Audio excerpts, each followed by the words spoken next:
In the heart of Jesus' teachings lies the Sermon on the Mount. It is a collection of profound instructions found in the Gospel of Matthew. One of the key passages is Matthew chapter 6, verses 19 to 21. It reads, "Do not store up for yourselves treasures on earth, where moths and vermin destroy, and where thieves break in and steal. But store up for yourselves treasures in heaven, where moths and vermin do not destroy, and where thieves do not break in and steal. For where your treasure is, there your heart will be also." This passage challenges us to rethink what we value most. It calls us to focus on heavenly treasures rather than earthly ones. Heavenly treasures are eternal and cannot be taken away. Earthly treasures are temporary and fragile. Jesus' words offer a path to inner peace and lasting joy. Understanding and applying this teaching can change our lives. It can bring the essence of heaven to our earthly existence. This essay will explore how adhering to this wisdom can free us and enrich our lives abundantly. Heavenly treasures are spiritual values and virtues. They include love, kindness, generosity, and faith. These are eternal and cannot be destroyed or stolen. Earthly treasures, on the other hand, are material possessions. They are prone to decay and theft. Jesus emphasized the importance of focusing on what lasts forever. When we invest in heavenly treasures, we invest in our spiritual growth. We become richer in love and compassion. We build stronger relationships with God and others. Earthly treasures can never give us this kind of fulfillment. They can only offer temporary satisfaction. By following Jesus' advice, we can live with a sense of purpose. We store up treasures in heaven by doing good deeds and living righteously.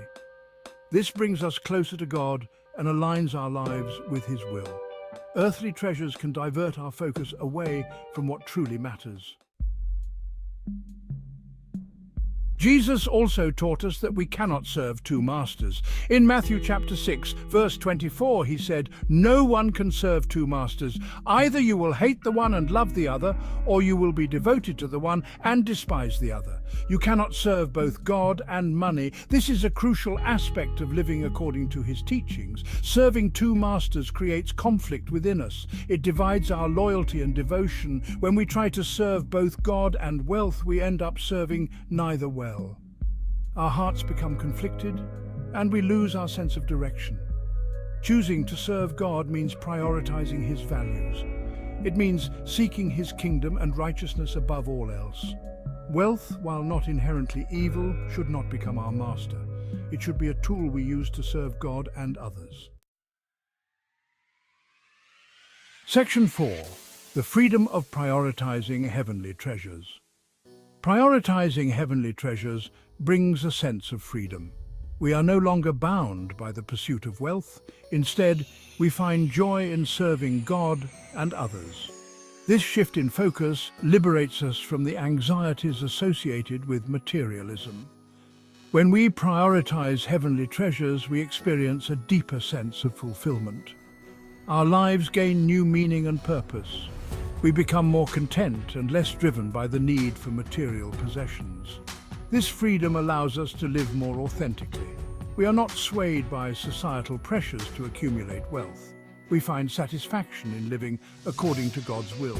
This brings a sense of peace that earthly treasures can never provide. Section 5. The message against worrying about material needs. Jesus also taught us not to worry about our material needs.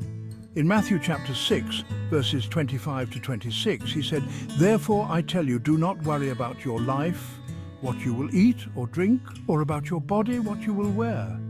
Is not life more than food, and the body more than clothes?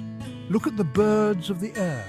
They do not sow or reap or store away in barns, and yet your heavenly Father feeds them. Are you not much more valuable than they?" Worrying about material needs takes away from our trust in God. It consumes our thoughts and energy.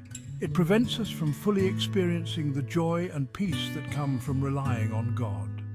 By trusting God to provide for our needs, we can focus on what truly matters. We can dedicate our lives to serving Him and others. This brings a sense of freedom and peace that worrying can never achieve.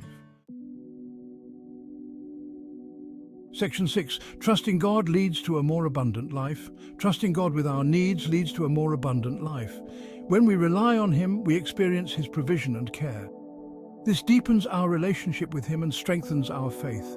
God's provision goes beyond material needs. He provides us with spiritual nourishment and guidance. He fills our lives with love, joy, and peace. These are the true treasures that make our lives rich and abundant. Living in trust allows us to let go of our anxieties. We can rest in the assurance that God is in control. This frees us to live more fully and joyfully. We can embrace each day with a sense of gratitude and anticipation. Section 7. Conclusion. Living a life filled with peace and freedom. In conclusion, Jesus' Sermon on the Mount offers timeless wisdom. By focusing on heavenly treasures, we align our lives with God's will. This brings a sense of peace and freedom that earthly treasures cannot provide. Choosing to serve God over wealth liberates us. It allows us to live authentically and purposefully. We are freed from the anxieties of materialism and can experience true fulfillment. By trusting God with our needs, we live more abundantly. We experience His provision and care in every aspect of our lives. This brings a sense of joy and contentment that transcends material possessions. Living according to Jesus' teachings brings heaven to earth. It fills our lives with peace, freedom, and abundance. These are the true treasures that we should seek and cherish.